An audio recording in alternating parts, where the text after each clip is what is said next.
October 21st, 1978, a pilot radioed air traffic control.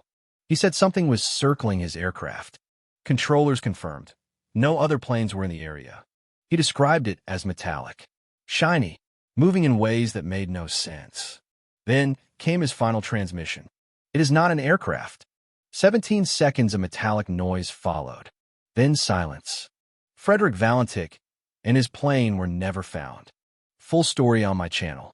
Subscribe to Shadow Files.